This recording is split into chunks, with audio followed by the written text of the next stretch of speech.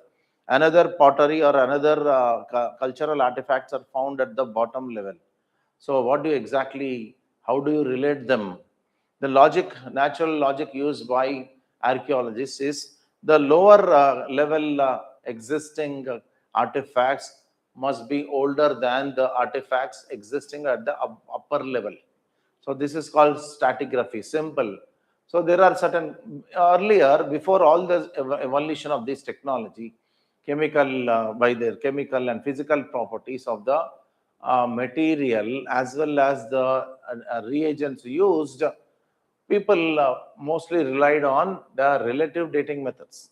And once chronometric dating methods or absolute dating methods came into effect, something like your radiocarbon dating method, potassium argon dating method, thermoluminescence, electronic spin resonance system, all these are nothing but the examples of your absolute dating methods, where we can actually go more scientifically and try to date the artifacts. We can even date the sediments and even the fossils. For example, the thermoluminescence dating technique can even go up to the level of millions of years. We can date the geological deposits, sediments of earth, rocks, some kind of volcanic rocks also, which are almost millions of years old. So based on this technique, we can actually get into the actual dating of that. Here, in the thermoluminescence dating especially, sir, if what you call certain molecules, they emit certain, when heated upon, they emit, they clear, they release electrons. So when they get released, we know as to when they were actually, heated in the long term. That means earlier they were heated. Again, now when they are reheated, we know based on the excitement of the electrons, we can know that the age of this artifact or this item, cultural item is this much. So all these are simple techniques, simple straitjacket fact-based areas. In anthropology, the archaeology usually, in archaeology usually we have what we call mostly the factual information. So one or two areas are there. Other than that, we have to be strong in the diagrams. Okay. So let's go to the next one. Discuss the Paleolithic environment in light of available evidences with special reference to India. Paleolithic environment in India, they right from the, we can say, it starts from the Cambridge expedition. It's called Yale Cambridge expedition. The couple of scholars come here, Deterra and Patterson, in 1930s. They visit India, and they were actually invited by the Geological Survey of India, GSI. Geological Survey of India, when they have invited, they wanted to check whether Indian prehistory can be linked to the European prehistory, or Indian geology, Indian archaeology can be linked to the European archaeology. Indian climatology or climate can be linked to Europe. See, I'm using three different words: archaeology, geology, climatology. And let me tell you in advance, I'm writing a star here. Put a star here and write in your answers. Now also, when you prepare, your archaeology answers should have the three dimensions. Always make it a thumb rule. They should have all the three dimensions. One is a climate, because without climate, the human would not have evolved like this. We have noted earlier in the Africa hot environment, in the savannas, our ancestors have escaped. If they would have been a four-legged animals, we would have not evolved. So they started evolving into bipeds. So environment, climate is very important. Climate is a larger setting in which we ordinary mortals operate. So we cannot change the climate. That's the reason climate change is always there. And second thing is your geology. What about the geology? Even if you observe chapter 1.2, in the introduction chapter 1.2, relationship with other disciplines, you see anthropology and its relationships with the various disciplines, social sciences, behavioral sciences, earth sciences. In earth sciences, what do you mean by earth sciences? Geography, geology, all that. So we need to have very, very strong basic grounding, if not mastery, on the geological terms, so geological idea. So geology should be part of your answer. And thirdly, in archaeology, whenever you're writing, you should also be strong in your archaeological language. So climatology, archaeology, and climate and geology. And why we are talking about climate again? Last time, if you remember, while discussing about primates, we have mentioned about Paleocene, Eocene, Oligocene, Miocene, Pliocene, Pleistocene, and Holocene. What are all these geological time scale? Something is there. For example, if I find this bottle today, we are having this bottle here, so we are having water from it. Imagine after 50,000 years later, this already goes into about 100 feet below, because Earth's layers will be deposited in such a way that after today, if something happens and this bottle is buried, 50,000 years later, it will be buried inside almost 100 feet. When they take it out, see, and they start observing this. So what they have to know is which era it belonged to, which time period belonged to, which time period it belonged to. They need to name it. So that is the job of geology, geological time scale. And geological time scale has got a connection with the climates. Okay, all the names we have mentioned in the earlier class about in 1.6 I mentioned. Everything is connected in anthropology. This chapter 1.8 now we are talking about in paper 1, and in paper 2, 1.1, 1.2, 1.3 are all connected to 1.6 in the, and 1.5 to some extent in paper 1. What is 1.6? Our Pleistocene hominid ancestors, Australopithecus, Paranthropus, Homo erectus, all these are our earlier ancestors. who became extinct and they were buried inside the earth. So what is the point I'm trying to say? You should be strong in the geological language, climatological language, as well as archaeological language. So while I'll be explaining, you'll be knowing that. Okay. So why I've got this idea? Because there is a mention of this environment. What do you mean by environment here? Environment here, it is linked to the climate here. So the examiner is asking you to have this climatological background and setting. Which era in India, Paleolithic, because he asked about Paleolithic. And at what time Paleolithic kind of atmosphere or Paleolithic archaeological cultures existed in India, or the prehistoric cultures belonging to the antiquity of Paleolithic existed in India, and what could have been the environment. In India, by and large, the environment was actually dry and it was something like dry, actually, warm and dry. And for thousands of years, it rained for much part of the subcontinent. But in northwestern part of India, there was a place called Sovan Valley in the Sivaliks. And I was mentioning about the Detter and Patterson. Detter and Patterson came to India, and they were invited by the Geological Survey of India. When they came here, they have studied the entire area, and they have declared that Sovan area, which Sovan is a river actually, Sovan cultures developed, that is Paleolithic, lower Paleolithic cultures developed in India under something called as Pleistocene. In India, what is Pleistocene? I told you it belongs to the combination of climate and geology. So Pleistocene is almost parallel with the Paleolithic, especially lower Paleolithic.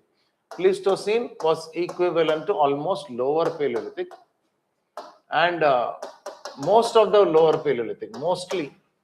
And Pleistocene almost ended, and after that, Holocene started.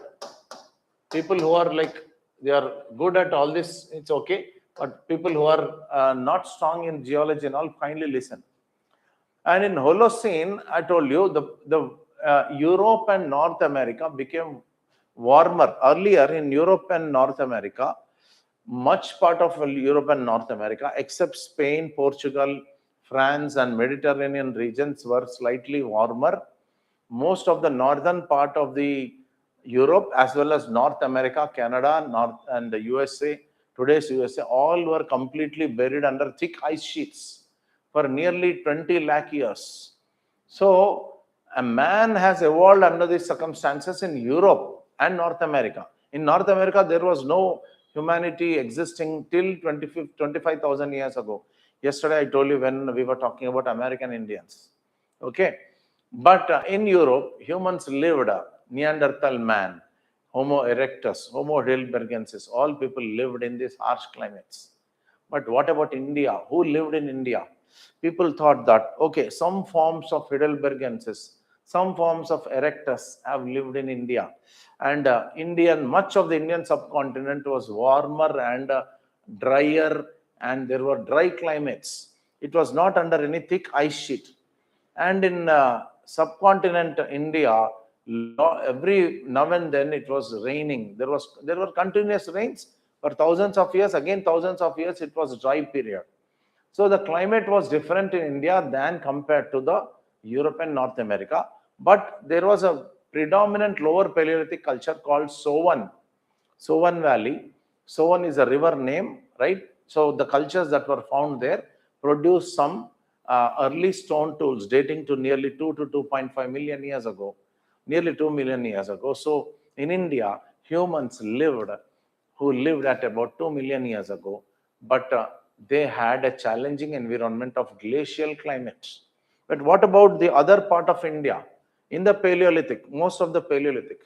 And Paleolithic in India has gone from this 2 million years to nearly 2 million years to ago to nearly almost like the upper Paleolithic ended at about 10,000 years ago. So till 10,000 years ago, Pleistocene completely dominated, including India. So from 10,000 years ago, climate become more drier and more hotter in India. So all these climate is the background in the light of which lot of evidences were found in the Sohan Valley, as well as there is a big culture that developed in southern part of India, that is peninsular India, called Madrasian culture. So you need to know, right? As I already mentioned, Sohan culture is a number one culture. Second, there were also certain cultures like in Madras culture or Madrasian industry or peninsular India culture, and also to some extent in Western India, in Rajasthan and Gujarat, and Eastern India, very less sites. But most two prominent cultures were Sovan and Madrasian cultures.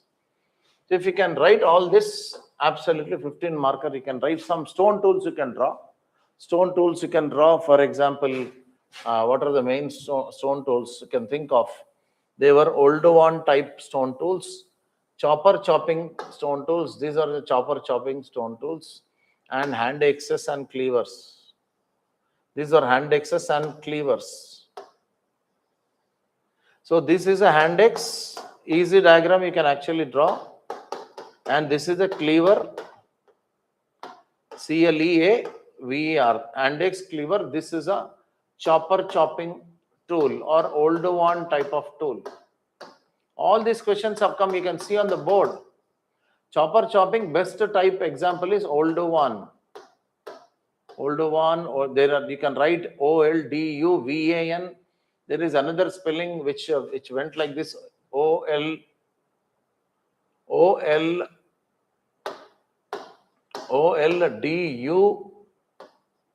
also, Oldowan. So this is a hand axe of a different culture. So in Madras, the Madras culture or peninsular Indian culture, hand axes were predominantly available. In Sovan culture, chopper chopping tools and small flakes, pebbles were found. Hope you are understanding all this. Actually, archaeology is very, very juicy. Only know if you know this entire triumvirate of climate, geology, and archaeology together. So if you know all these questions, you can simply understand. Discuss with suitable example the typo-technological problems in Indian Paleolithic industry with reference to environmental hypothesis. As I told you, typo-technology. What about the types, stone tool types? Stone tool types were, what do you mean by typo-technological? Typo means typology. There is a phrase in archaeology called typology. Typology means what type of stone tools were found, what type of bone tools were found. Here, I have just given you in lower Paleolithic, in Sovan and Madras. In Sovan, there were chopper chopping. In Madras culture or peninsular Indian culture, hand axes and cleavers were found. So the typology was slightly different. Okay. What about technology? What kind of technology that was used? Mostly they were stone hammer technology. As I'm just not going deeper because this is not a class, but archaeology, without doing this curtain raiser, I can't just go and talk about all that. Most of the discussions will be simply sites and typo-technological features and other cultural features, mostly factual. But before understanding the facts, you should know about this concept. So there are several types of stone tool making techniques. For example, if this is a stone, okay, I want to make it into a stone tool, I will take another big stone. For example, imagine this is called a hammer stone. I simply directly beat it like this. Then I don't have some other things. Actually, it's a small one. I want to shape it like this. I'll give a big blow. Then I get some pieces. Then small pieces fall onto the ground. I have only small piece this much. Then that is a chopper. Once I take the chopper chopping tool and take a smaller hammer. Now earlier there was a bigger hammer. Now bone. I take some bone and I do some small retouching. It's called retouching. All these words you please write down. Stone hammer technique, percussion technique, stone hammer technique, cylinder hammer technique. This is a cylinder. Imagine this is a bone of a big animal. Okay, an elephant or a rhinoceros or a big animal. Its bone will be like this much. So that bone I'll pick up and it is cylindrical in shape. So this will become my hammer and I start beating this. And now my blows will not be very big. My blows will be small. So from this this chopper chopping stone tool, I further retouch and I get hand aches. And small pieces fall onto the ground, small pieces here. These are all your flakes. So later, in the later years, humans started even using flakes as tools.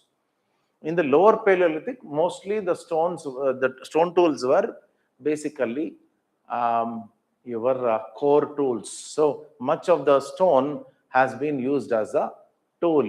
But if in the later periods, when humans picked up the small pieces, then they have sharpened them. They started using them for cutting skin and vegetables or whatever. So that have become flake tools. Later, further sharpening, they became blade tools. In the lower Paleolithic, core tools. In the middle Paleolithic, flake tools. Upper Paleolithic, blade tools. And bone tools also appeared. Hope I'm very clear here, guys. Hope if any small doubt comes, kindly raise your doubt in the comment section regarding this typo technology, whether this stone tool, bone tool, core tool, flake tool, blade tool, जो भी आपको समझ में नहीं आया, so kindly just type it and shoot it to me. I'll be again taking the opportunity. In the next class, I'll explain. Because till Tuesday, we'll be doing that. Tomorrow, we'll not be having a session. On Monday and Tuesday, we'll have. And on Tuesday, we'll close this discussion. And whatever small doubts you have in the subject, before going to the exam, please shoot them. Please immediately comment. Okay, so what are the problems that Indian Paleolithic industry has got? Environmental hypothesis, as I told you, environmental, whether India was under the ice age. So Ditter and Peterson has proved that yes, especially the Sovan cultures, the northwestern part of India, it is actually not in today's India. Let me add this. It was a part of the Indian subcontinent. Today, it lies in an area called Potwar Plateau in Rawalpindi region of Pakistan. So all these chopper chopping tools of Sovan Valley have developed in Pakistan. Today, it is, of course, Pakistan, but then in 1935, it was Indian subcontinent. So that's the reason we also talk. Whenever culture comes, we own even that Harappa culture as also Indus Valley culture, correct? Our Indus Valley culture also developed much to the great extent in Pakistan, but still we call it as Indus Valley civilization. In the same way, Sovan culture is also our culture because it developed in the past in millions of years ago, and the climate was the glacial climate there. The same Ditter and Peterson came to Narmada region in the middle India, central India, and almost about 1 year later, when they have gone to the terraces of Narmada, again you'll be getting one more new term in the terrace kind of thing. So what are terraces? River terraces. I'll just take this board again. There are certain terraces that you can actually see a river makes when a river flows like this and it creates some terraces. Earlier the river was flowing here. I'll take the blue color here. Earlier the river started flowing here. Then later it has cut it. Then the river flowed here. Then again it has cut it. It has come down. The river flowed here, here, here. Then today, that means in 1935, river Sovan was flowing here and river Narmada more or less at the same time. So now river is not there here. River has come down from here to here. Almost in Sovan, 400 feet till the level 1, that is tier 1, it has risen. The terrace 1 was at the height of 400 feet. Now river Sovan was flowing here in 1935. Slightly it could have changed. So over millions of years, these terraces were created. So be very clear in the concept. So I am telling you the concept. If you have a doubt, I'll repeat again. In the same way, Narmada also created terraces. So you might have seen in many Hollywood movies certain Grand Canyon like thing, big hills and hillocks, and river is going inside. For example, in America, river Colorado is flowing in the Grand Canyon in the Nevada and Colorado states. So lot of movies have been shot there. It's an extraordinary scenic thing. And even when you are going to Mumbai via flights, before you go to Mumbai, from the flight, it's about to actually land in Mumbai. Just in 1 minute, you will see all the terraces. All the rivers create terraces. As simple as that. In same, after about a couple of years, Detter and Peterson came to Narmada. They have studied the Narmada terraces and they have found lower Paleolithic cultures there. They have also gone to Madras. There is a place called Atirampakkam and Vadamadurai. I'm just going and like subject thoda banta hai because lower Paleolithic is the most toughest area. Later we can understand things easily. So third area they have visited is a river area, river terraces called Kortalayar River. Okay, after Sovan, I told you there was a very big culture called Madras culture. Sovan culture already have discussed. Then we are talking about Madras culture. In Madras or peninsular Indian culture, we have it at a place called Attirampakkam and Vadamadurai. There is a river called Kortalayar River Valley. And in between them, there is Narmada. I'll rub this actually.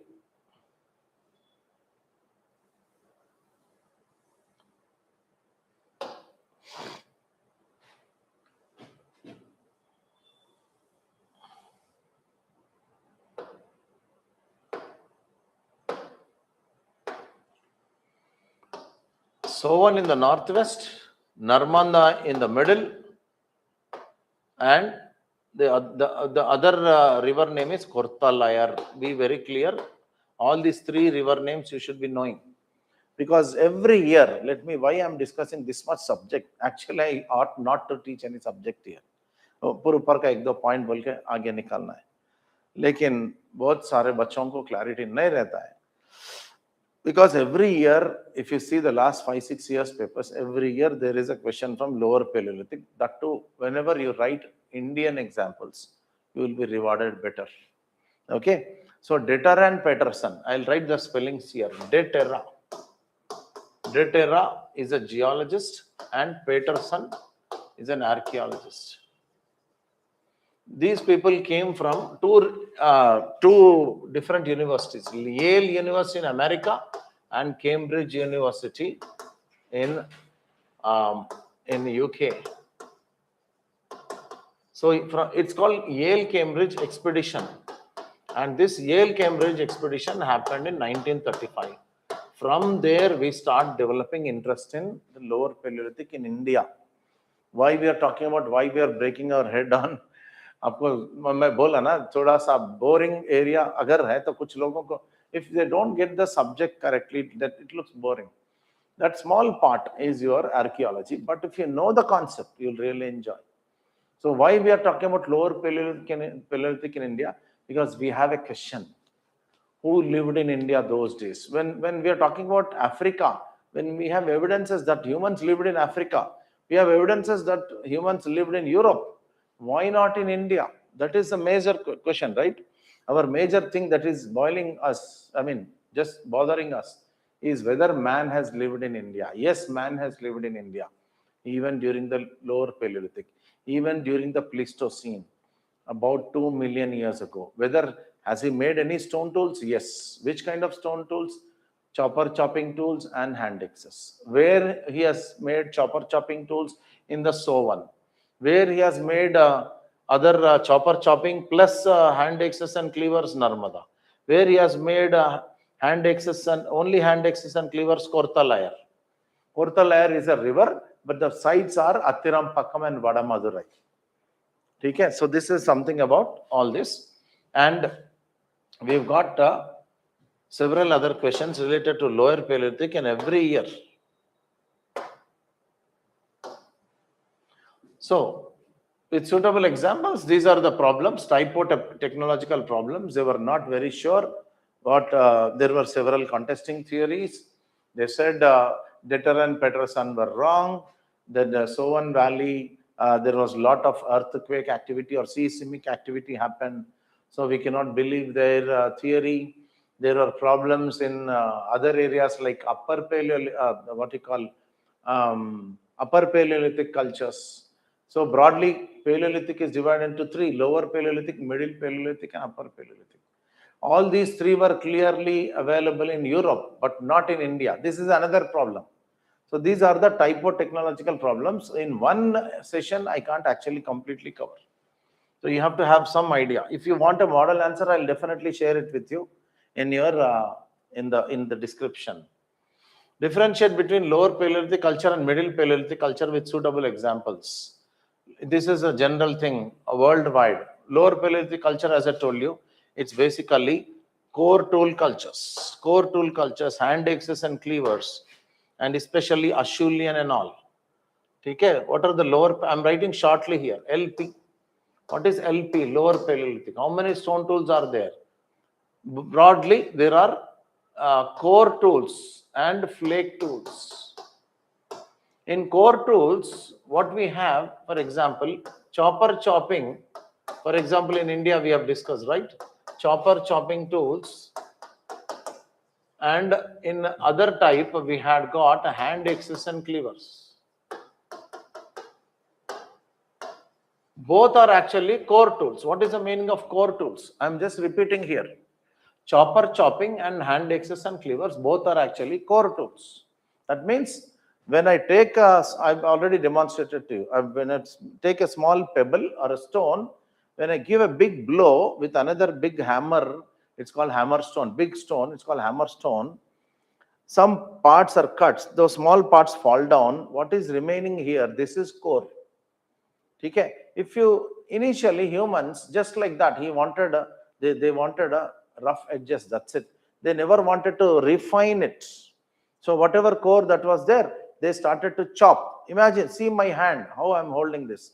For example, this is a chopper chopping thing. I'm chopping meat. I'm cutting like this. I'm holding. See, my hand is something like circular.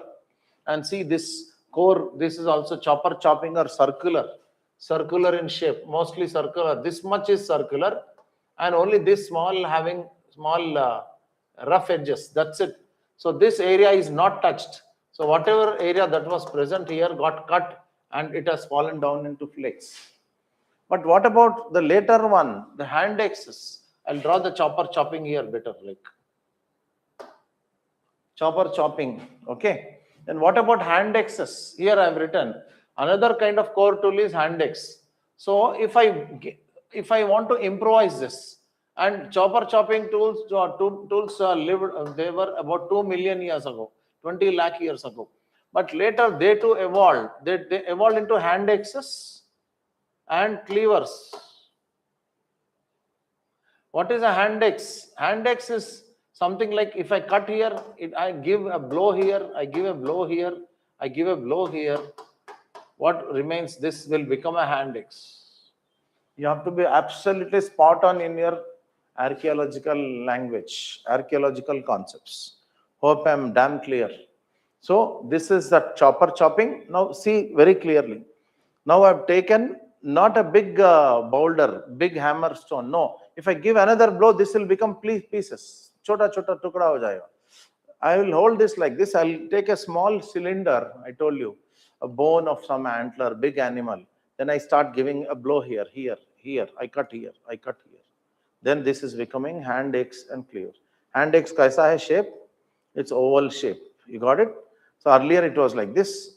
Over a period of time, it has become like this. And hand axes and cleavers were dated to between 1.5 million years in Athiram Pakkam, to even in Europe and all, 8 lakh years ago to 5 lakh years ago sometimes. So 5 lakh years ago, humans in Europe and Asia, including India, have made and used chopper chopping tools initially. Then they have refined them and made them into hand axes and cleavers. That entire period, which used these core tools, basically core tools, was called Lower Paleolithic. And there are also flake tools in Lower Paleolithic. There were again two types. Broadly, Clactonian and Levalloisian, both were in Europe. Clactonian and Levalloisian, spelling deklop. Clactonian, there was a type site called Clact on Sea. Clactonian.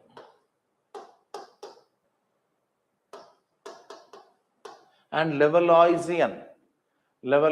Both are flake tool cultures. What is a flake? Again, I'll demonstrate. Third time. Next time I'll not show. Okay, this was a core round pebble. This is a round pebble. I picked up a round pebble. What is a pebble? A smooth rounded stone available near the river beds. In the river bed or in the side of the river. Okay, वहां से एक उठाया. Then it is slightly smoothly polished. Then I see, okay, it is good, strong. Then I start giving blows. And when the blows are given, some pieces fall down to the earth. Then I throw this off and pick up the flake. Then I start using it for cutting meat. Are you seeing my hands and fingers? Now I'm using fingers. Earlier, for core tools, I used to use like this. Now I'm using only my fingers. So these are the flake tools. Flake tools are broadly of two types in Europe, Clactonian and Levalloisian. More or less same kinds of flake tools were also found in India. And that period developed into Middle Paleolithic, Lower Paleolithic. Gradually, when flake tools were developing, it entered into Middle Paleolithic. In Middle Paleolithic, naturally, which were the stone tools? The flake tools. Flake tools were dominant in Middle Paleolithic. Flake tools already मैं बताया था. So there were, even in Lower Paleolithic, there were flake tools, but slowly flake tools were dominating, and man said goodbye to this core tools. And when he started adopting them more using more and more of flake tools, he entered into Middle Paleolithic. And Middle Paleolithic completely were flake tools. So many borers, chisels, and there are different types are there. If you read Bhattacharya or your Igno material or any other material, archaeology में कुछ गड़बड़ी नहीं होता है. More or less everyone has the same material, same sources. So यहाँ पे आपको concepts की जरूरत होती है. बस you have to be spot on with your concepts. Typo technology, hammer stone, percussion, this cylinder hammer, refinement, retouching, flake, core, blade, all you have to be absolutely spot on. Okay, and climatology, Pleistocene, Holocene, all that language. If you know these terms very strongly, you can write brilliant answers, draw good diagrams, you can score up to 80-90%. Okay, and flake tools have given rise to blade tools. By the time, again, humanity entered into Upper Paleolithic. In Upper Paleolithic, as I told you, the flake tools have given rise to what they have developed? Blade tools. Now, where blades have come? Now, what is the difference between a flake tool and a blade tool? Earlier, you see, I've started using my fingers. Okay, when I say, when I'm using this finger in cutting, sometimes I'm not getting that result because I have to cut it for several times. In Telugu we call Mondi Aipen. So both uska edge itna sharp nahi hai. So what I do, now you see, I was using my right hand. Now I will transfer that flake to my left hand. Now this is my, see, everything I'm demonstrating. In my class also I teach like this. This is my flake. Okay? This is my flake. What I'm doing, this flake has got rough, it has got blunt edges. The edges are not working. What I do then? I pick up some other instrument, then I do what? I do like this. This is called pressure flaking. A pressure के साथ ऐसा करूँगा. Then what I get? Edges only. See, there I'm cutting. I'm showing like this to you. Not in the middle. I'm not doing in the middle. I'm doing in the edges. When I do with the pressure, what I get? What I get? A sharp edge, sharp edges. Then what this flake has become? See the beauty of my dear friends. Our ancestors evolved like this. Originally, they were just like animals before 2 million years ago. They were also hunting and eating. They were predators. They were preyed upon. But over a period of time, they somehow, that point of started, they picked up stones and started making stone tools. Originally, they made chopping tools, hand axes and cleavers. Then they shifted to flake tools. Then they've developed into blade tools. By the time blade tools came, it was already nearly 30,000 years ago across the world. And middle Paleolithic across the world, roughly about 1 lakh years ago, I'm writing 1 LYA. 1 LYA means, I'm writing here again, middle Paleolithic, 1 LYA means 1 lakh years ago, humanity saw middle Paleolithic. Upper Paleolithic, lower Paleolithic, millions of years, 2 millions, 1.5 million, 5 lakh years, 8 lakh years. But by the time Middle Paleolithic came, flake tools came, it was 1 lakh, 2 lakh years ago when Neanderthal man lived. Okay. In Lower Paleolithic, who lived? Homo habilis, Homo erectus. In Middle Paleolithic, who lived?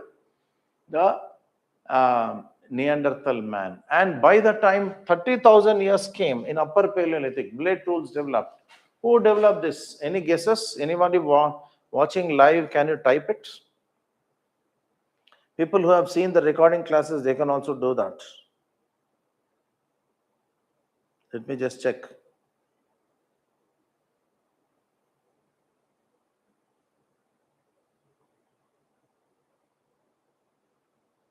Maybe after some time I'll get the...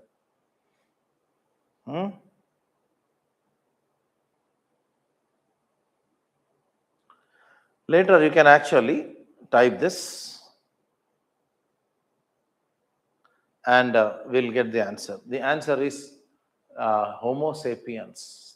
Now even in 1.6 you have Cro-Magnon, Grimaldi and Chancellier. All these are nothing but the variants of Homo sapiens. By 30,000 years ago, humans started making blade tools. They also started making bone tools. Not only bone tools, they also started making horns. Same thing like osteodontocerotic. Bone tools, horns, ostrich eggshells. People also started using ostrich egg, then uska khane ke baad those shells, they started making beads and pendants and some kind of ornaments they started making. Ostrich eggshells, teeth of animals, horns of animals, bones of animals, blade tools, bone tools, ostrich eggshell tools, ornaments. And by the time they came to 30,000 years, that is Upper Paleolithic, they also developed the cave art. The most extraordinary development that has happened in human evolution, cave art, another thing. Cave art developed in Europe, especially in European sites, in caves. Cave art was found to be of this antiquity. And in India, cave art, when they started checking the dates, it was slightly, we were slightly behind because culture has diffused. Now, if you go to chapter 6, there is a theory called diffusionism. So culture originated somewhere and some of them migrated to India. So they have taken the culture here. Some gap has come. So in India, rock art belongs to roughly the Mesolithic age, not the Upper Paleolithic. Okay, so this is the way you have to understand all these dimensions. Everything is connected. This is connected with chapter 1.6, chapter 1.2, and theories in chapter 6. If you know all these connections, you can write brilliant answers. So this is how Paleolithic is dealt. Mesolithic sites, again, Mesolithic sites in India, Langnaj, Bhimbetka, then Adamgarh. Then there are the places in Mirzapur where rock shelters and all this cave art was found. People lived in rock shelters and caves. Langnaj is a very big site. And there was human skeleton also found to be belonging to 5,000 years ago. 5,000 years BC, sorry.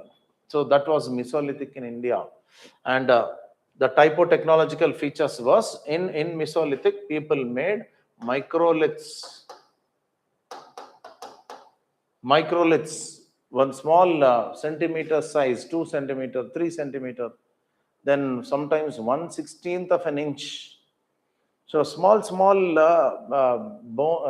what you call stone pieces were developed by humans called microliths. They were of different shapes and sizes. Lunates, trapezoids, triangulars, and circular ones, semicircular ones, trapezoids, rhomboids, all geometrical shaped. Then they used to haft them in sickles and perforators, then bows and arrows.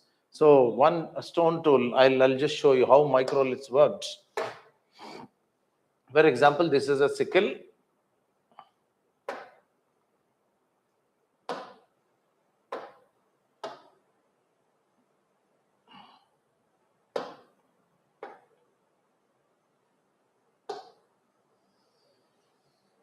In the sickle, they used, this is a bone, this is a wooden type, wooden background. In the wood, they used to haft. This is called hafting technology. Some were square, some were sharp, some were rhomboidal. So humans of this time were very ingenious. So for cutting grasses and plants, this they used to haft. This is called hafting of microliths. So that has been done by our ancestors in the Mesolithic with the help of microliths.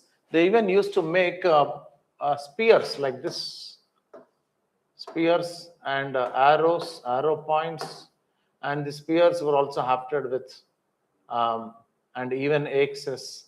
So they used to put you know,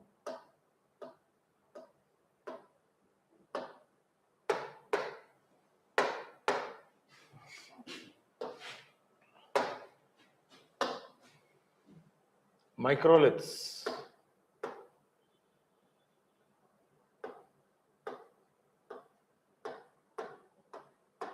And knives, sickles, everything they developed.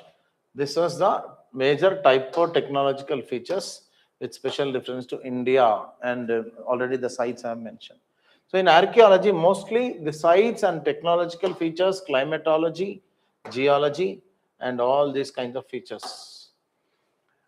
Evidence of animal domestication, Indian microlithic industry. Just now I've told you the dogs used to be domesticated, the sheep and goats, all those were found in places like Langanaj, then Adamgarh, Bhimbetka. So there were cave sites, there were open air sites, rock shelters. In all these areas, humans lived. Wherever they were buried, there were also burials of the animals. Domestication happened. The earliest to be animals to be domesticated were dogs and sheep, as well as goats, later the livestock, buffalo, cattle, all these were there. So microlithic industry means Mesolithic. Mesolithic rock art in Indian subcontinent, again, mostly all these sites are common. Bhimbetka, Adamgarh. There are also some interesting sites like Mirzapur in North India, that is Uttar Pradesh. Okay, in all these sites, there have been evidences of rock art, and V.N. Mishra was the person who excavated in Bhimbetka rock shelter F20, rock shelter 3F23. Okay, and there are certain sites like Chaturbhujnath Nala in Madhya Pradesh, in UP Mirzapur, and in Andhra Pradesh Orvakallu, and many sites. Mesolithic rock art has been found. The themes were again having lot of animals, hunting scenes, dancing scenes. Human figures were very frail. Rhinoceros, then bullocks, then hyenas, tigers. All these were depicted. Elephants as well as deers and boars, BOARs. Wild boars means wild pigs. These animals were being the regular motifs and themes. So it expressed something like a symbolic art symbolism. It depicted their hunting and gathering lifestyle, how they were also part of the nature, and dances, etc. show that these people also celebrated whenever they got a chance. So salient features of different traditions of European Mesolithic. Actually, there were several features like bow and arrow was already developed. Pottery was slightly developing. Then animal domestication. The earliest animal to be domesticated were sheep. Then people started doing this first before agriculture developed. People still continued that hunting and gathering lifestyle. They had resorted to fishing. There were something like fish, kitchen midden culture, shrimps. They used to eat a lot of shrimp and what you call shellfish, mollusks. So certain cultures like Ertebolle, Kitchen Midden culture, Campignian, Asturian, there is actually a big chronology of that. Azilian, Tadanosian, Maglemosian, all these names you'll be writing in European Mesolithic. Natufian culture. It's a Middle Eastern culture found in, as I told you, today's Israel, Jordan, Syria, in that area, and to some extent spreading even to Egypt. There was another culture called Capsian culture, Capsian. This is coterminous with Natufian culture. The earliest agriculture is, according to some scholars, the earliest agriculturist people were the Natufians. The Natufians belong to what you call the climate now is Holocene. In the Middle East, climate became warmer and drier. As I told you, in Europe, from a completely cold climate, it has become warmer, slightly warmer. Still, ice was coming like today's climate. Even in Europe, when you go in winter, you'll get snow. But if you go to Israel and Jordan and Egypt, you won't get ice even in winter. So that means in winter, even in winter in these areas, it was a dry period. And about 10,000 years ago, or sorry, 12,000 years ago, this climate has started changing from Pleistocene to Holocene. All this climate you have to write. Initially, if you write the climate, you will be given liberal marks. That means the examiner knows that you are very strong in climatology and geology, the geological time scale.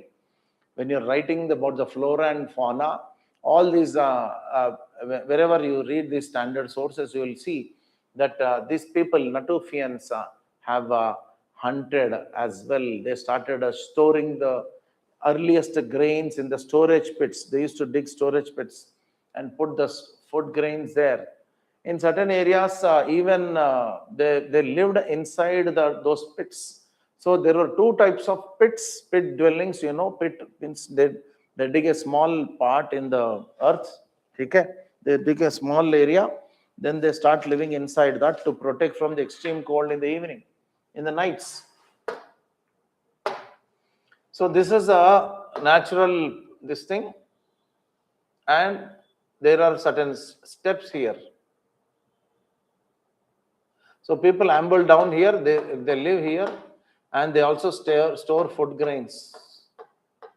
So how they protect themselves in the nights, you can imagine easily. They used to put some thatched roofs, some kind of leaves of koi coconut ka ya kahin pe matlab leke aake, they used to completely cover this. Now you can see that. And these kind of thatched roofs they used to put, and they used to come down through the steps. These are the steps.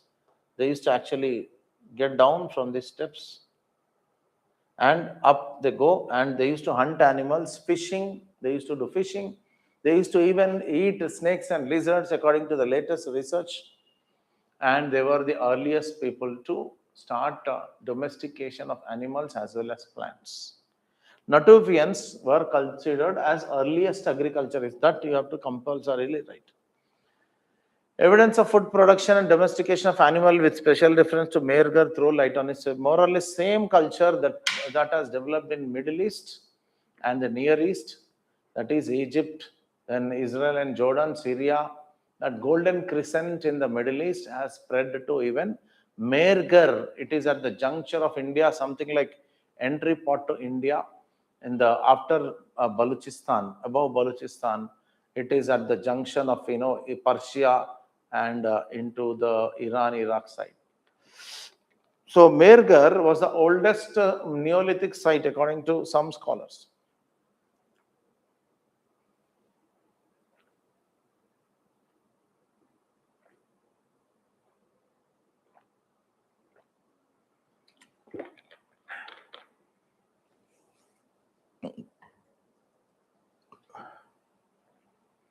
So what is the significance of Mehrgar? It was the earliest pre-Harappan culture, because in your syllabus, you see there is something called as pre-Harappan, Harappan and post-Harappan. Mergar is also considered as a very vital pre-Harappan culture because earliest domestication of animals, earliest signs of agriculture, fortification. People, when they had started practicing agriculture, they made houses, they made brick-walled, mud-walled houses.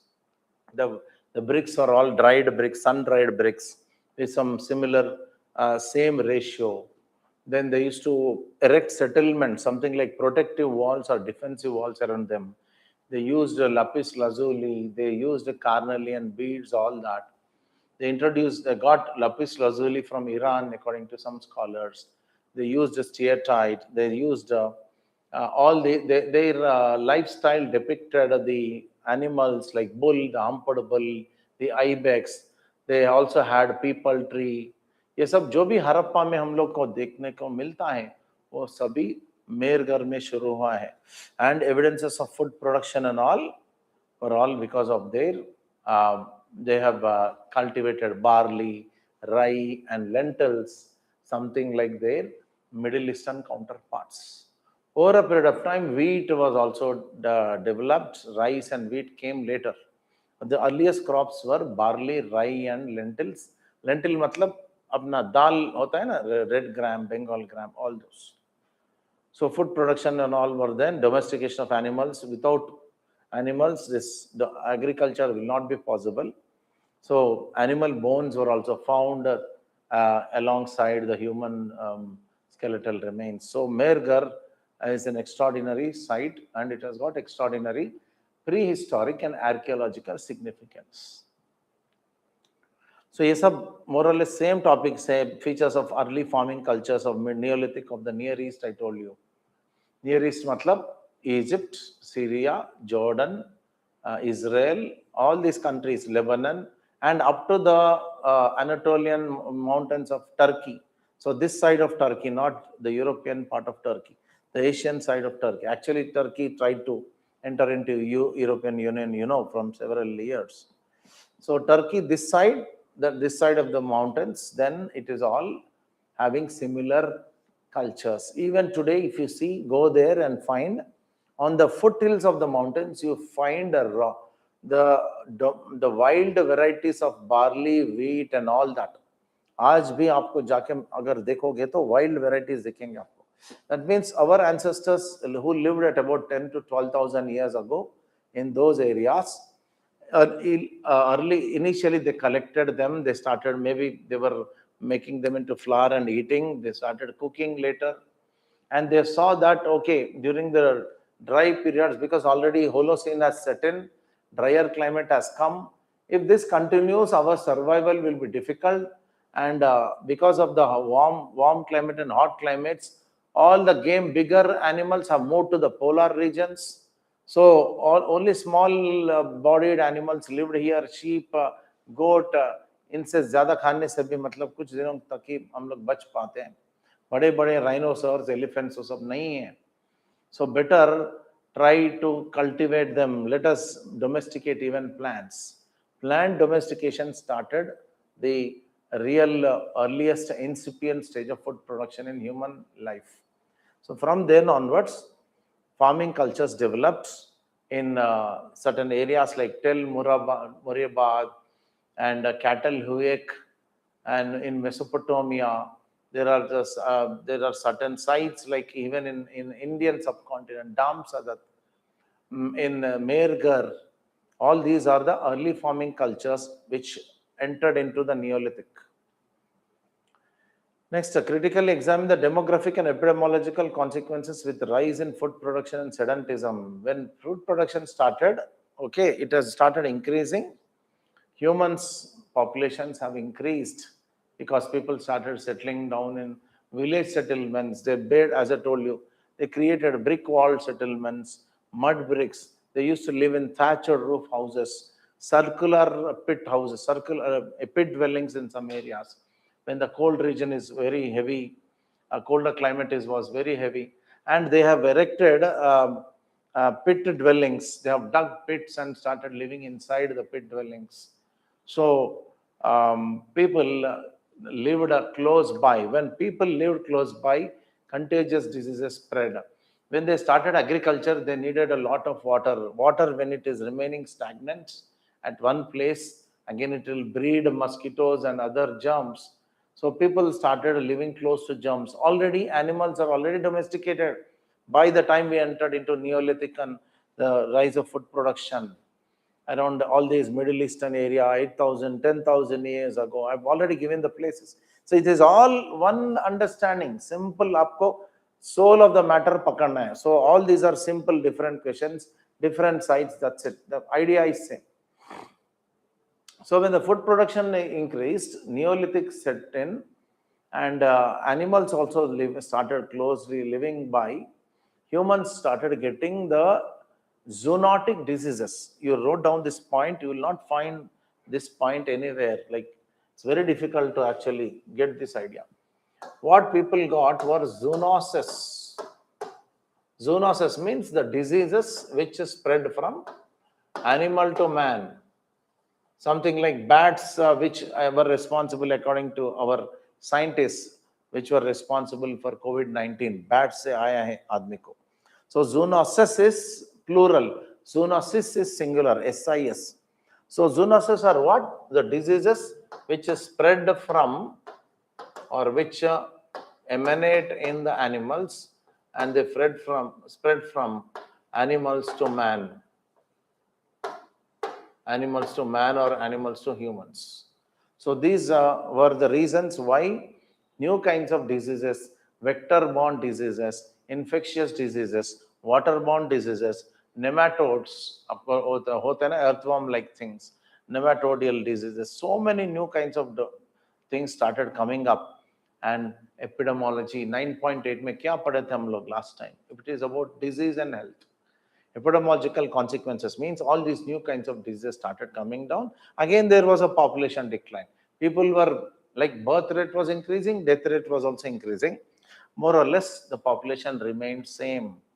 And people settled down. What do you mean by settled down? Sedentism. Sedentism means earlier, before this Neolithic and Mesolithic, in the Pleistocene, much of the humanity was nomadic. They were hunting and gathering, people going in search of the food. Several days they never had food. I told you about thrifty genotype. There is no guarantee that you get the game animal hunting for hunting. So you have to rely on fishing. Fish are also not available during the dry season. Kya khaoge? So food was almost insecure. Man's life was insecure. There was all around food insecurity. And food security came about only in the end of the Mesolithic and start of Neolithic. This is a time called rise of food production. It's called incipient stage of food production. All these are written brilliantly in Ember and Ember. हर साल कोई ना कोई question आते जा रहा है. Amber and number से सीधा उठा के दे रहे हैं. आप एम्बर एंड नंबर में स्ट्रांग रहो. And sedentism, I told you, settled lifestyle in villages, fortified with village borders and defensive walls. Some of them became Harappan cultures. See how smoothly we are going. Next, Harappan maritime trade. Yes, we had evidences of Harappan maritime trade. We had trade relations with Mesopotamia, Oman, and the other countries in the Persian Gulf. So our seals depicted them. We were called as Meluhans. In one book, we were called as Meluchans or Melukkans, but common name is Meluha. Indus people, Harappan people were called as Meluhans. And we had traded. There were imports called copper items, certain beads, and carnelian beads, etc. We also used to export some. ठीक है? So हम लोग export भी करते थे, import भी करते थे. Export items क्या था? Cotton, carnelian beads, sorry. And imports were copper and tin and many other stuff. So all were backed by standard weights and measures. Our administration also were clear. Seals, Harappan seals are being found even in Mesopotamia. We had known that Mesopotamian entire town planning was meandering roads and all because of our trade with them. There was a Lothal dockyard that was found. It was a tidal dockyard. So high tides pe log sailing pe leke jate the. So easily they used to cross that gulf and they had very good knowledge of the monsoons. So whenever the winds came about, so they used to take the help of the tides and smartly sail through that. So our hydrodynamics were not extraordinarily developed. Still, people used to do trade with other parts of the world. So this is your Harappan trade, maritime trade, Rakhi Garhi. Recently, there was a question. It was the biggest settlement of Harappan culture or Indus Valley civilization in Indian subcontinent. So Rakhi Garhi का बहुत importance है यहाँ पे. It is near Haryana in Hisar, which is almost like 250 to 350 hectares in size.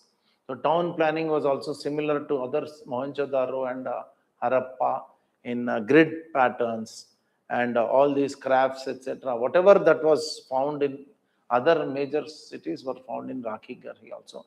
It is actually 100 meters northwest of Delhi in the Haryana district. So यहाँ पे अपना ये all these dimensions are covered. So many questions have come like this. Mostly it is factual as well as your I can say we got something called as the concepts of chronology, concepts of climatology, concepts of we have got even geology and to some extent paleoanthropology, paleontology, and also archaeology. So that's the reason archaeology is highly scoring.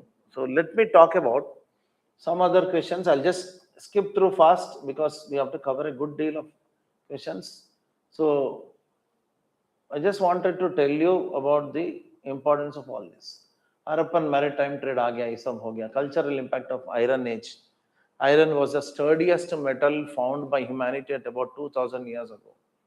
When even if at one point of in India we were having this copper bronze culture developing around the zenith in 2500 BC, there were also rural cultures still thriving. Rural cultures were continuing as Neolithic, Chalcolithic, but the humanity was in search of a very sturdy metal, the metal which can withstand even 1500 degrees centigrade, and once it solidifies, once it cools, it solidifies and gives a very solid interface. So that's the reason iron was found, and it was found all over the world, not only in Greece initially. There are these people, Greek people developed this, and Roman Empire. And later it has spread to diffuse to the different parts of the world, including in India. In India, this can be taken as a beginning of the Mahajanapadas, the historic part of that, not the prehistory. Now we are entering into historic things. Parallelly, megaliths were being erected by some village people and tribal people. Okay, so they cannot build big mausoleums, big tombs, so they could erect some stone structures. So Iron Age, megalithic age were continuing, but iron, why iron is so important for those economies? Because iron has spread into the nook and corner of the world, and the job that was not done by the copper was done by the iron.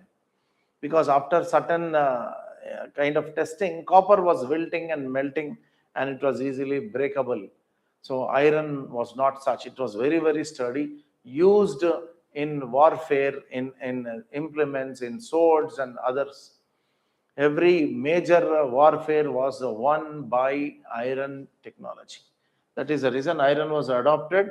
And Iron Age in India, roughly somewhere around 1500 BCE, 1500,000 BCE. It has come a bit late, as I told you, compared to the Greek times.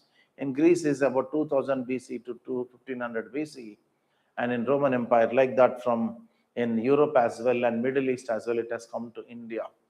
So this is how you have to understand cultural impact of Iron Age. It has even helped in agriculture. All 360-degree you have to write in warfare, in economic life, in agricultural life, in rise of empires like in Rome, in Greece, in India. So this is a roundabout answer you have to write. Material culture and archaeology. In fact, archaeology, many people call it as a material science, because there is no non-material culture. And archaeology has to rely on material culture. Where they cannot talk about any myths or dreams or the mythology, folk songs. Nothing is left. Whatever material remains are found, material culture, then only based on that we developed archaeology. All the artifacts, as I told you, right from stone tools to even this Iron Age implements, coins and currency, everything is a study of material culture. Archaeology is classic material culture. So इसके ऊपर आपको expand करना है. And give the distribution and characteristic features of Upper Paleolithic in India. I've told you about Upper Paleolithic bone tools, stone tools, blade tools, stone blades, and then razor sharp edge ones. Important sites were found in Uttar Pradesh, Balan Valley, in South India, Karnool caves. There were cave sites like, I'll write the name, one name, which is very, very interesting name. The upper Paleolithic culture. Muchatla Chintamani Gavi. Muchatla Chintamani Gavi in Karnool district near the on the banks of the Krishna river. And there is another place called Ralla Kalava or Ralla Kalava in near Renigunta in Chittor district near Tirupati. Okay, near Tirupati, everybody knows Tirupati. So near Tirupati, this Rala Kaluva was there. There was a man called MLK Murthy. So M. Lakshmana Kumara Murthy or MLK Murthy. This man has excavated extraordinary bone tool assemblages in these sites, Muchatla, Chintamani, Gavi and other places. And in Balan Valley, there was a person called Sharma. So Balan Valley in Uttar Pradesh, Balan is a river. In Balan Valley also they have found something of a Venus figurine. There were also in Upper Paleolithic along with rock art, Venus figurines were found. So here R.S. Sharma, not R.S. Sharma, his full name is some Sharma. This Sharma ji has found out these Venus figurines as well as the blades there. Here, MLK Murthy has found out bone tools. And there were people like, there were scholars here in Mumbai, in Maharashtra. There was a person called Todd. Todd has found ostrich eggshells. Ostrich eggshells made that were found in Europe as well. And we have also called as our HD Sankalya. HD Sankalya has also found certain instruments in Maharashtra, in Bombay, as well as in Gujarat. So several sites have produced Upper Paleolithic cultures, stone blades or blade tools, as well as bone tools, Venus figurines, all belonging to the Upper Paleolithic in India. So ये सब आपको simply लिखना है. Robert Brucefoot, already you know, the father of Indian prehistory. Discuss the contribution of V.N. Mishra, Bhimbetka, classic example. And he has also excavated sites like Didwana in Rajasthan. And in Bhimbetka in Madhya Pradesh, Rock Shelter 3, F23, is a classic area site which produced all the sites, Lower Paleolithic, Middle Paleolithic, Upper Paleolithic. Now, Upper Paleolithic was less Mesolithic sites and rock art and rock shelters, and several of them, dozens of them were excavated. V.N. Mishra was there. He is also a part of the Deccan College of Postgraduate Sciences in Pune. So this man also has contributed in his own way. All these sedentary already bata diya main. So Mesolithic actually began as a first step towards sedentary life. Yes, already we have discussed animal domestication happened, climate was changing. People had to find for new ways of food dependency. Citing suitable examples from India as well as Europe and Middle East, you can write prehistoric rock arts from Uttarakhand. So all this you can write wonderfully.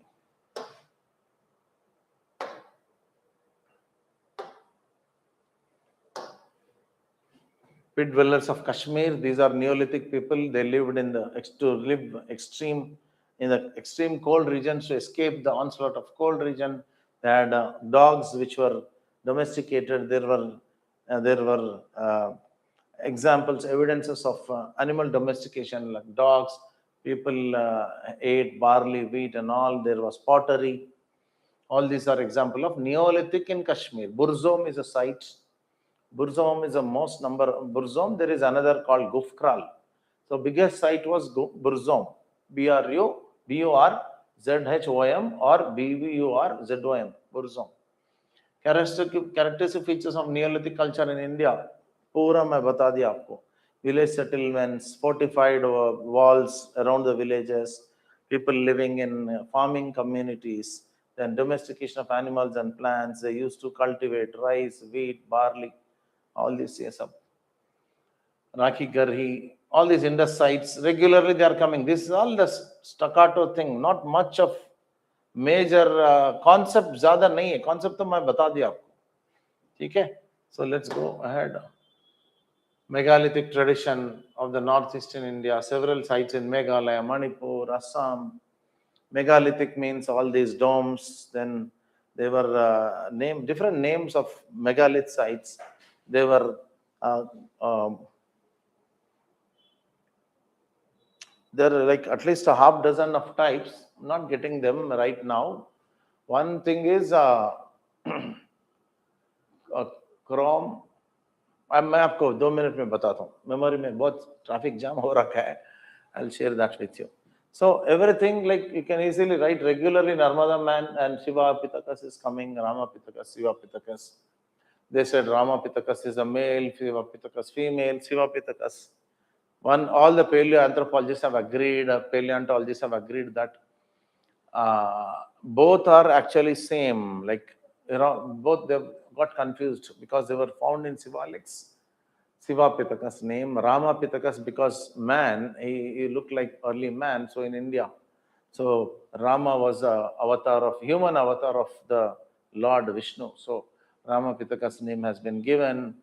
And orangutan. So Shiva Pitakas is the originator of orangutan lineage, ancestral to orangutan. That is the most accepted point now.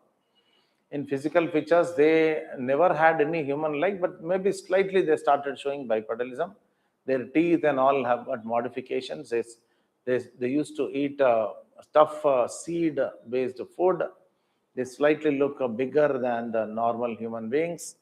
And they lived in the Miocene time between 8 to 14 million years ago. Because they were found in India and lot of interest developed because they were all found in 1920 and 1930. There were no evidences of any fossil evidence in India. So they thought that Shiva Pitakas and Rama Pitakas were ancestral to humans, or we directly came from them. No, later research has said that Shiva Pitakas was not ancestral to direct ancestors. Before then there was Gigantopithecus, Australopithecus.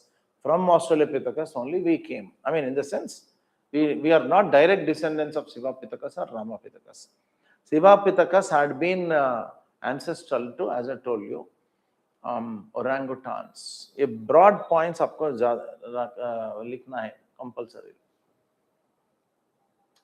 This was a brilliant area. Recently in 2022, it has come. All these days, Narmada man was supposed to be belonging to Homo erectus. Did I mention about Arun Sonakia and Anekar Sankhyan? You remember? Today, I'll just give you some beautiful insight. You will not find in any book, abhi tak published nahi hua hai, but I picked up from some research articles. So there was a man called Arun Sonakia. Arun Sonakia, he is a geologist working for the Geological Survey of India. And in 1982, he found a calvarium. What is a calvarium? A skull cap. Something like this part. This part is called calvarium. The upper part of the skull. So the calvarium he found and he has showed it to a lady paleoanthropologist called Mary Antoine Dilumli. It's a very big name. Mary Antoine. Antoine means how they write Antoinette. But in French, they don't pronounce it as Antoinette. Mary Antoine de Lumley. D-E space L-U-M-L-E-Y. Mary Antoine de Lumley was a paleoanthropologist. So Arun Soniakia is not a paleoanthropologist. He's not an anthropologist. He's a geologist. He was working in the Narmada belt or Narmada bed, and he has found this skull cap, and he thought this is the earliest man in India.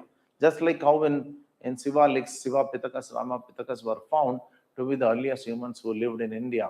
In the same way, in 1982, Arun Sonakia thought that this Calvarium belonged to a man who lived in India, and that man is Homo erectus. Initially, he believed, and also when he showed this to Mary Antoine de Lumley, they thought, or he thought, right, it was erectus.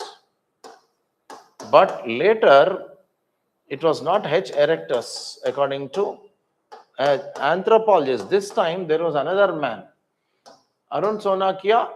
Anyhow, he has done his job, but there entered another man, Anek R. Sankhyan or A.R. Sankhyan. Don't get confused between these two names. Both look similar. Both start with A. Arun. Anek R. Sankhyan.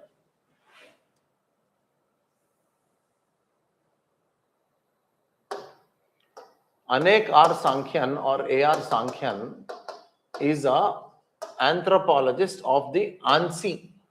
कौन है भाई? ANSI कौन है? Anthropological Survey of India. He is an anthropologist. So he has started doing his research in the Narmada belt. He thought, when Arun Sonakia could find one Calvarium, why can't I find? So he has taken funding from Anthropological Survey of India. He started doing the research there. He has done 3 levels of research from 1984 to then again 1990, then 1995 to 2000, 2010 to 2015. So 3 times he has done survey.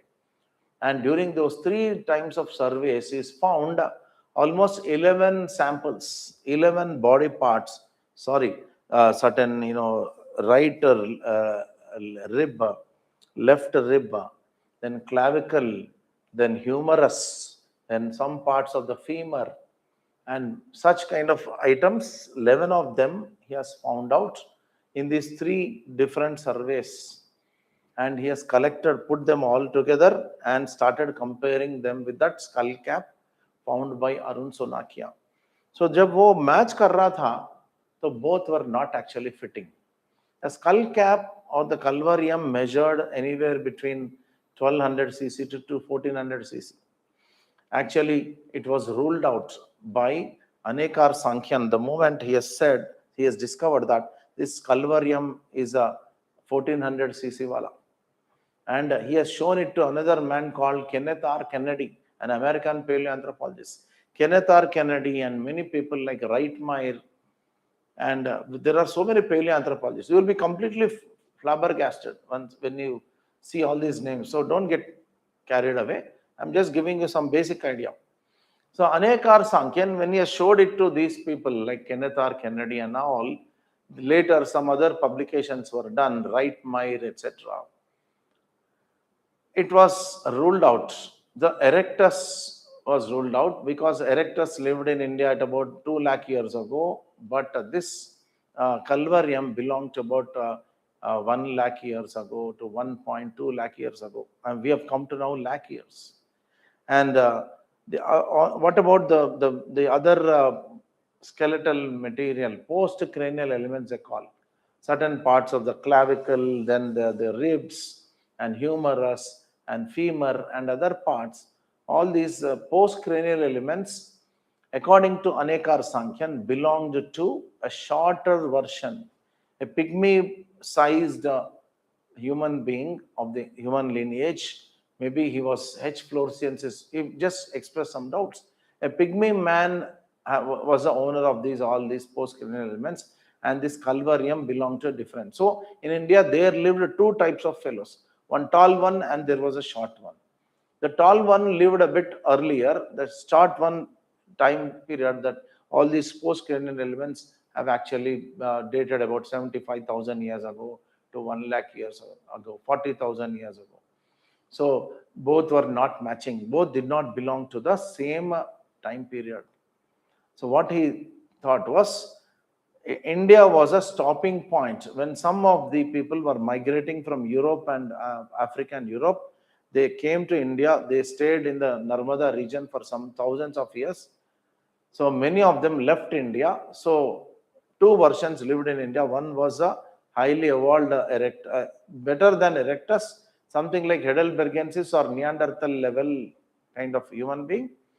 But this stocky build, a short one, actually was similar to that of H. floresiensis in Indonesia. H means Homo erectus or H. floresiensis.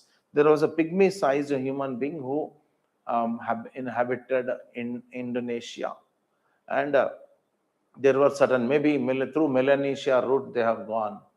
So this is a theory given by Anekar Sankhyan. He said India might be the origin of entire human civilization, or India must definitely have been in the junction between Africa, Europe and Southeast Asia. So लोग वहां से आके ऐसा यहाँ पे रुक के ऐसा चले गए. So these were the dimensions you will not get anywhere, I told you. So these were published in his books and journals written by Anekar Sankhyan. I've actually gone through them. I have got a notes on that. If I'll be glad to share that with you. It has come in 2022. It might again repeat in a different form. So जिसको भी चाहिए जल्दी से मेरे को, you have to actually shoot a reply, and I'll share it with you. Okay. Narmada man, same thing. You can write ethnoarchaeology. So ethnoarchaeology is nothing but the archaeology with the help of ethnography or today's tribal people's lifestyles. When you can understand the past cultures, that is called ethnoarchaeology. So a lot of there is there in archaeology. We can actually go through like this. We have come to the end of archaeology. We will go to social cultural anthropology. We'll just take a break to half minute.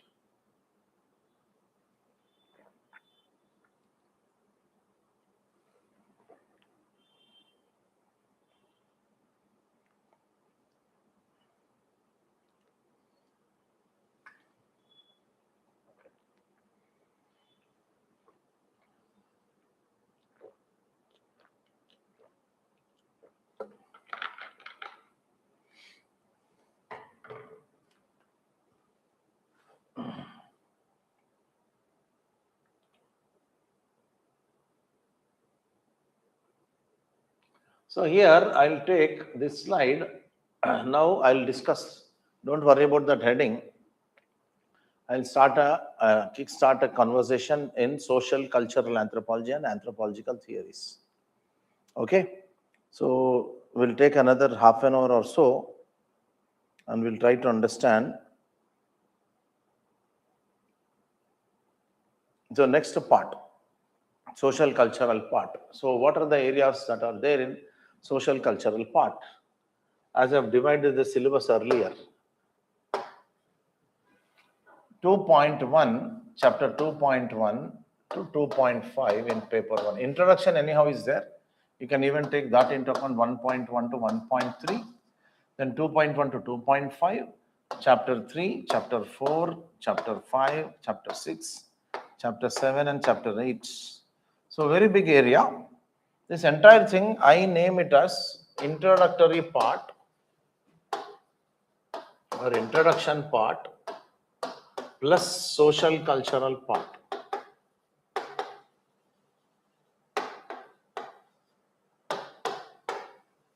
Earlier we have discussed, correct? We have discussed our biological or physical anthropology part. Later we have touched upon archaeology or prehistory part. Then thirdly, we are talking about introduction and social cultural part. So it is almost like, compared to any other thing, sizable, a big part. So chapter 1, every year 120 marker, approximately, you can take like something like a thumb rule. 20 marker are एक short notes are. What is anthropology? Anthropology is a holistic study of man, integrative discipline of man, So many questions have come. Today, I'm not put all the questions there. I got the questions here. I'll read it for you. We'll start with introductory part. I'll ensure that all these are shared with you guys. Okay? These PYQs.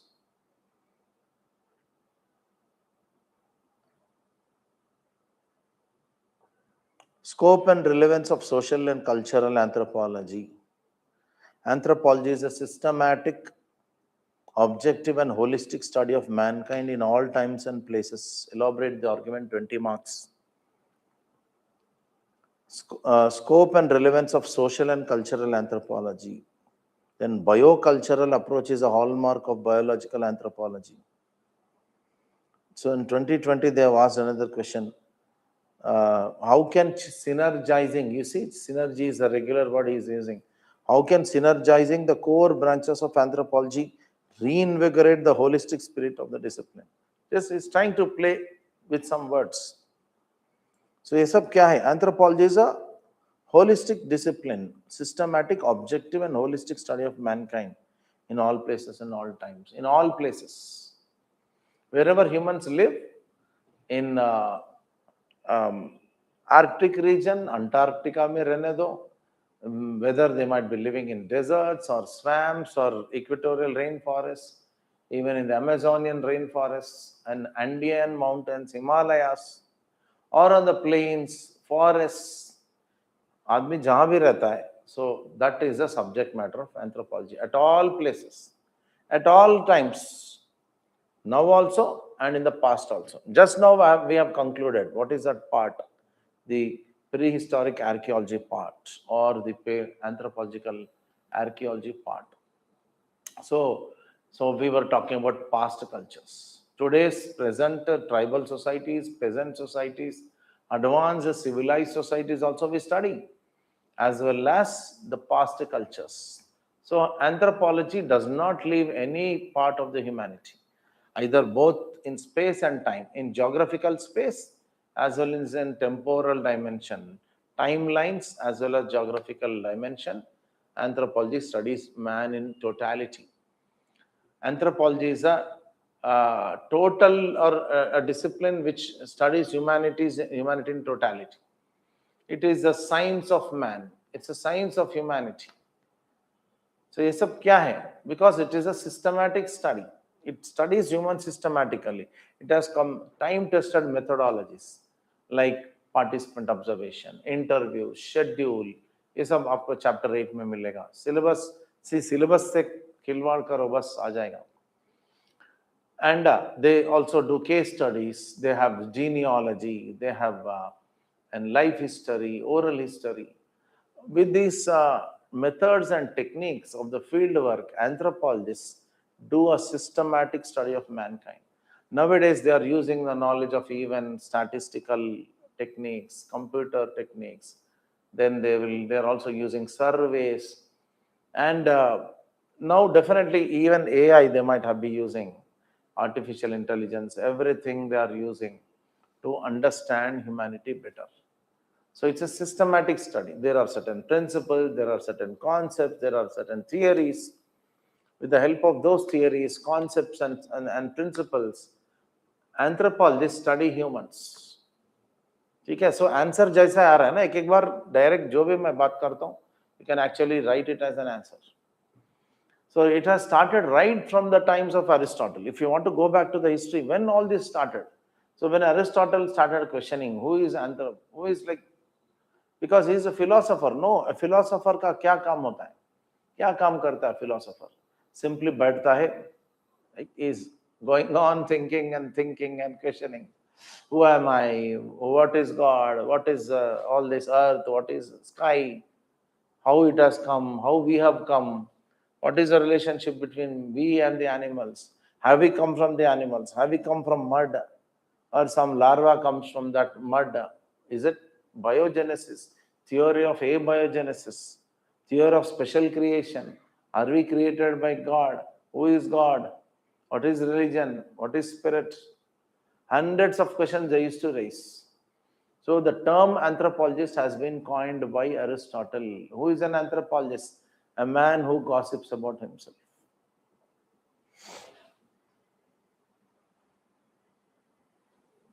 One second. Somebody has raised a question. Let me just check it.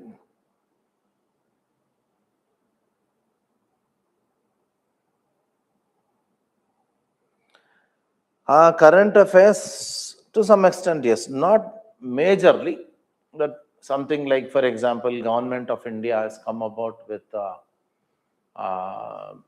Janman scheme, PM Janman scheme for PVTGs और पोषण अभियान, okay, खेलो India, जो भी programme होता है ना, नहीं तो कोई केस स्टडी होती है, some development. Today there was an article, in small article in Telugu paper, Eenadu paper, I've read that. You know, Ramraj bunions and cotton, bunions जो होते हैं बनाते हैं, धोती, lungi. It is a company of Tamil Nadu people. It has created a new product called Pancha, उसका नाम है Pancha. How it is been inspired? They have entered into a collaboration with the Santali tribal people. Santals. So, you know who are Santals? The Middle Indian, Central Indian tribes who live in Jharkhand. Then Bihar में कम हो गया अभी, Jharkhand separate होने के बाद. Jharkhand, Chhattisgarh, then Odisha.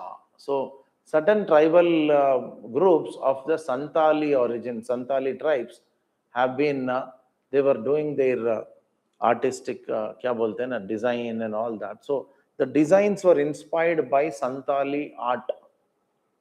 That is at current affairs. So, कहाँ लिखोगे आप? So, there are certain developments which from the government side, certain scholars go and study there, and certain times there is private initiatives. So, you have to be watching out all this. Based on the demand of the question, you have to write. It's not that every current affairs that happens, you will write.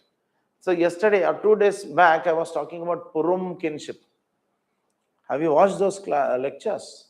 So, in the Purum kinship, I told you, Purum people are Kuki people. So, Kuki was in news, Kuki people were in news in 2025, almost completely. 2024 maybe hua tha. So, but you see, the examiner has asked Purum kinship. He has not used the word Kuki. Kuki का मतलब इस्तेमाल नहीं किया, लेकिन that is written in some textbooks. Of course, when we read those textbooks, we know Purum people are also Kuki people of Manipur. So indirectly पूछा है. So directly the question does not ask what is this PM Janman scheme, what are its features. No, it will come in GS, because in GS also there are vulnerable sections. You see, social marginalized people, social exclusion, governance in paper 2, GS3. There you have. Okay, GS3 and paper 2, there is a area called governance and sections of or marginalized sections, all that. In that, these kinds of direct question will come. But while if a question is asked about PVTGs, who are PVTGs, it can come in tribal India. When I go there, maybe on Tuesday, we'll talk about all this. What are the measures that has been taken by the government? Critically examine. You have to write about all this Poshan Abhiyan, then Janman scheme, etc. So वहाँ पे जाके tribe, वहाँ पे current affairs का इस्तेमाल होता है. So there you need to know about, write about current affairs. It's not that everywhere there is current affairs. You see, all these last 3 days I've been discussing, where has current affairs come? When we 1 or 2 areas. So many students unnecessarily worry about that. So आपको उसको side में रखना होगा. You have to focus on the core areas, concepts, principles, like theories and their application, case studies. Some scholar has done that. There were several case studies, like I told you about Barbara Hayes and Jane Goodall in primatology. They have studied, and many women and many men have studied tribal people. In Kerala, in Maharashtra, there was a group of young women have gone there and studied the people there, the tribal people were found to be stunted and wasted, under 5 malnutrition, U5 bolte hain usko. So those you have to pick up and put as based on the demand of the question, not separately. Okay? So ye ho gaya. And so many questions. As I was talking about anthropology, so first you need to understand what is anthropology. So through that question I was talking to you, anthropology is a what you call holistic discipline of mankind. Holistic discipline of mankind. Then what is that? Systematic, objective. Systematic मैंने बता दिया. Objective, what is objective? Whenever you use the word objective, that means it is not biased, not partial. There is no partiality. So anthropology uses scientific principles. Anthropology is a science. Anthropology is a social science. It's a science of man. It's a logic of man.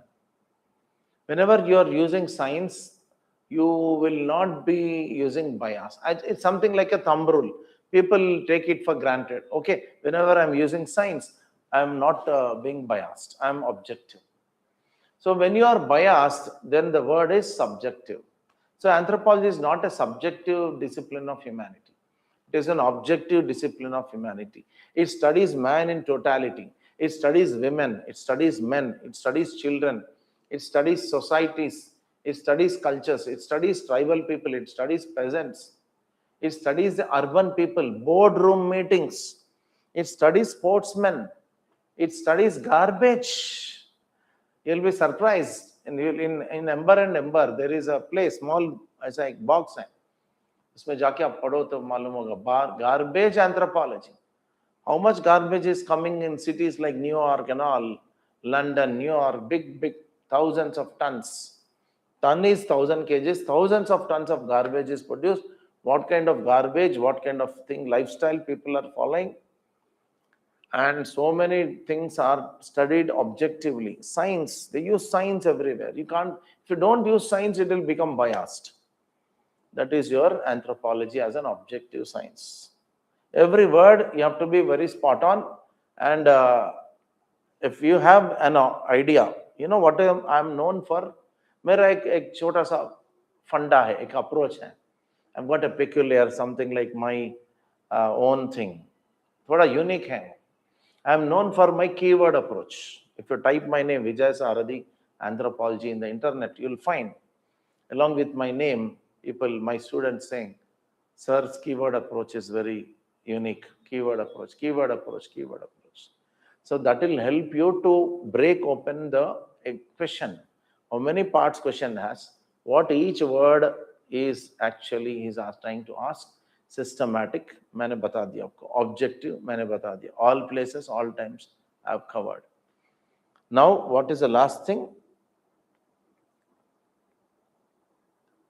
Study of human. हो गया. Holistic. Holistic means 360 degrees. Comprehensive, complete. Not part science. Anthropology is not a part science. Anthropology is a whole science. WHOLE. Anthropology is a WHOLE, whole science, not a HOLE. मतलब गलती से भी नहीं लिखना, HOLE मत लिखना. But when you write holistic, HOLISTIC is a spelling. So holistic means it studies man 360 degrees.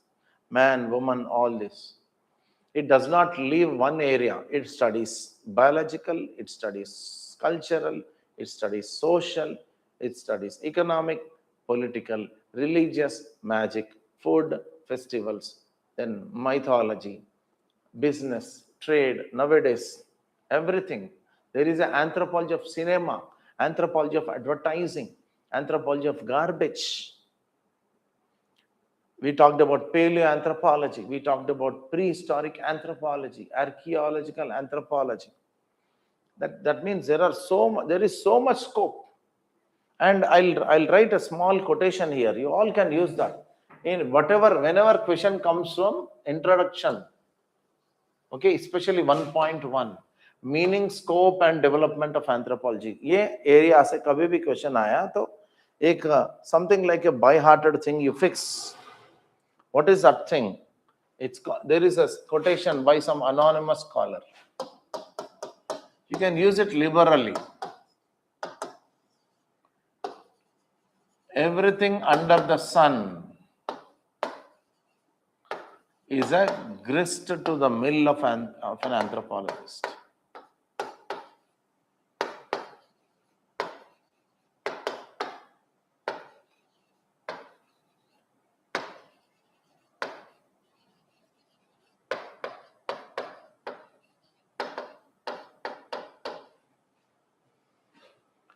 What did I write? Everything under the sun is a grist to the mill of an anthropologist. So what is the meaning of that? Jo bhi, what is everything under the sun? That means wherever you can go, as long like यहाँ से आप Arctic चले जाओ, Antarctica जाओ, South Africa, America, that side, to the Fiji Islands, wherever you go. So wherever the sun goes, the humanity exists. Okay, and there, whatever there is dealing with humans, it is a subject matter of an anthropologist. What is mill?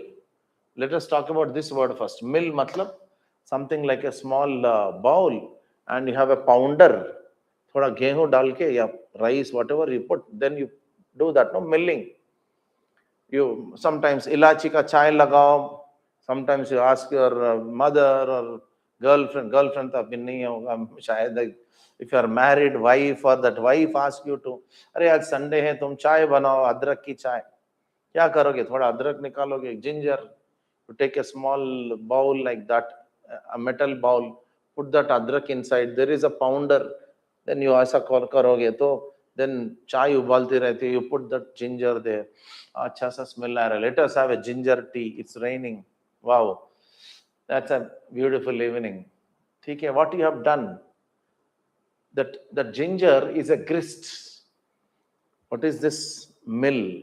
Mill means you are processing it, pounding it. Anthropologist processes anything that is related to humanity. Humanities society, humanities biology, humanities culture, humanities language, speech, festivals, magic, ritual. Whatever there is in a syllabus, it is all covered in this quotation. अब भी ऐसा आप introduction लिखो या conclusion लिखो, बीच में जो भी मैंने बताया आपको, वर्ड बाय वर्ड को, एक वर्ड को लेके एक दो पैराग्राफ बनाओ, पूरा 20 मार्कर का आंसर रेडी है. कुछ कॉलर उधर इधर डालो, समथिंग लाइक मसाले की तरफ. You write about Kroeber, I've told you that man, culture, Herskovitz, you talk about Malinowski, you write about Tyler.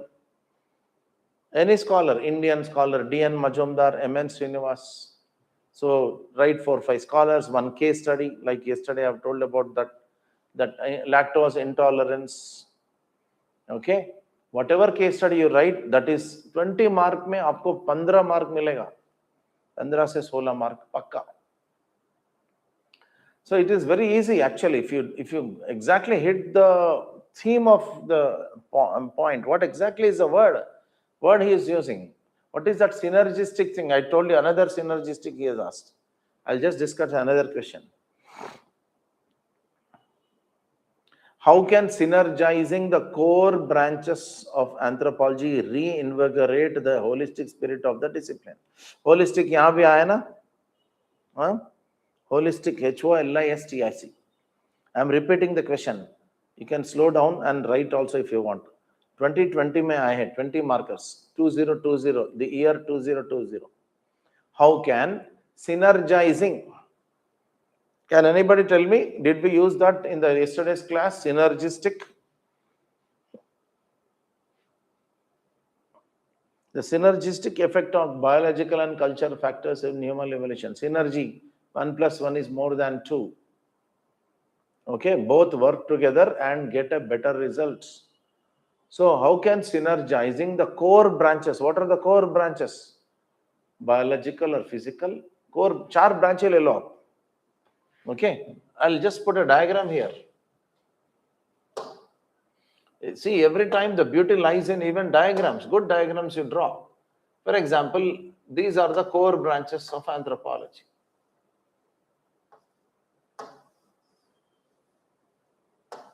What are the 4 core branches of anthropology?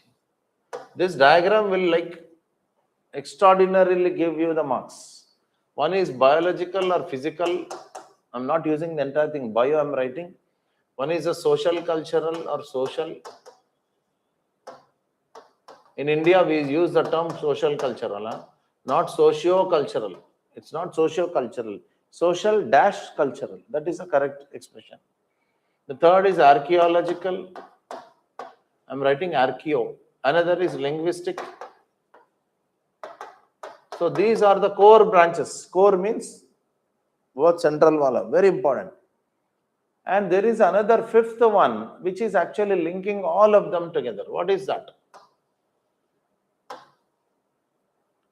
This entire one is your applied anthropology.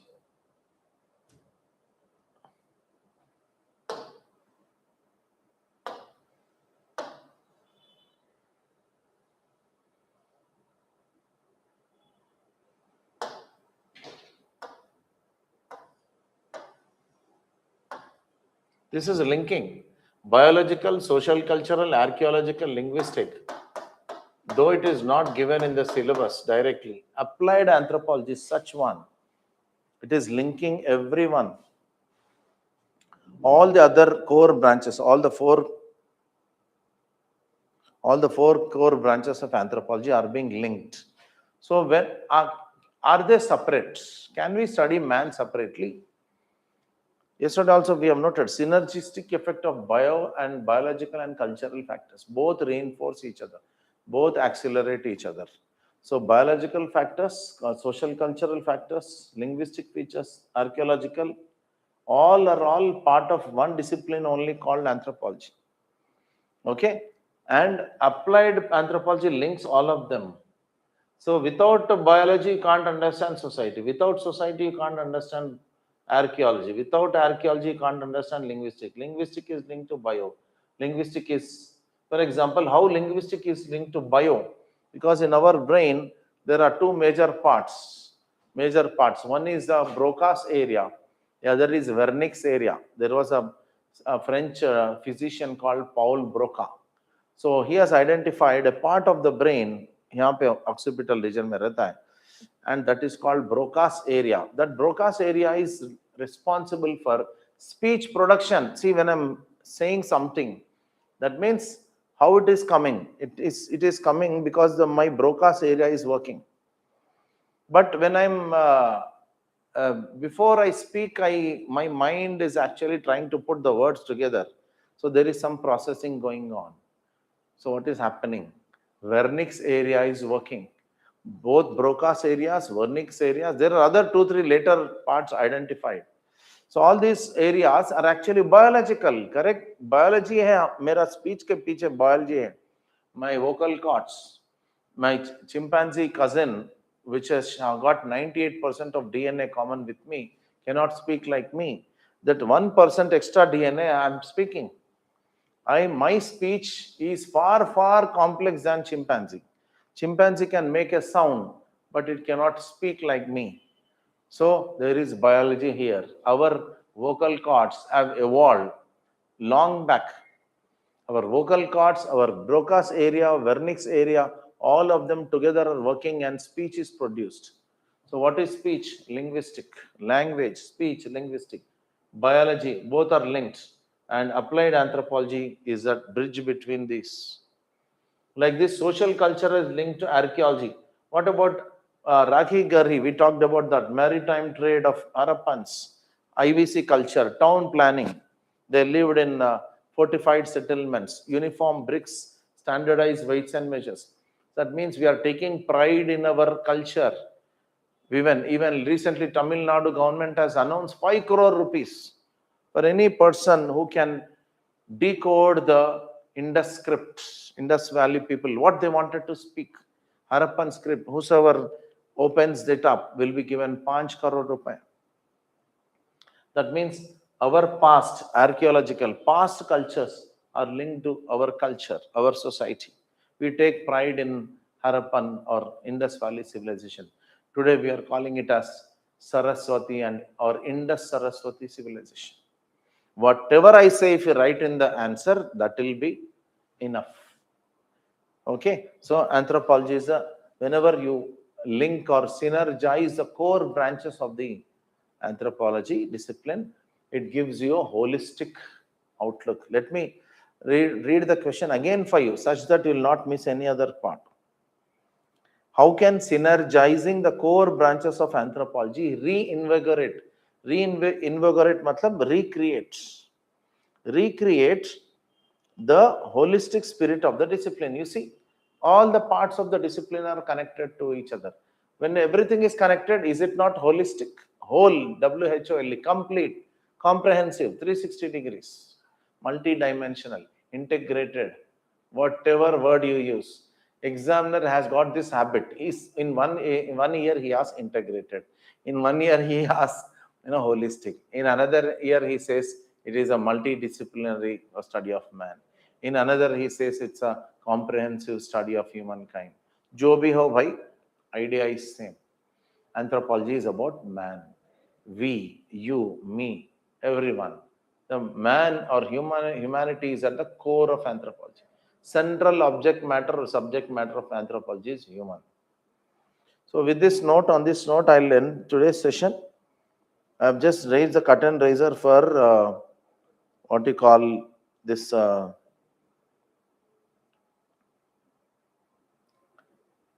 anthropology session about the people who are writing, for the help of people who are writing this year's mains. Though through that I have also covered certain subjects, certain concepts, certain examples, case studies, thinkers' names. Those will also be useful for the people who are writing next year. Okay, all the best. We'll call it a session. In day after tomorrow's session, I'll again take up social cultural completely. We'll almost spend time with social cultural and theories part. Theories is one dreaded area. बहुत तगड़ा चीज है यार, बहुत मजा आएगा. Just like physical, you are enjoying. Like I think you are enjoying. You tell me. You write in the comment section whether you really enjoyed this session. Have you got some kind of knowledge? Have you got some clarity on the exam? Anji, marks, pattern of the exam, question paper. Jobio, when you get connected, please do comment. And your comments make us more happy and we'll be like propelled to make more good videos for you. So हमको encouragement मिलता है. So definitely like, comment and share these videos with your friends. And finally, we will end this discussion with the tribal part, Indian society, Indian anthropology on Tuesday. Thank you. See you guys.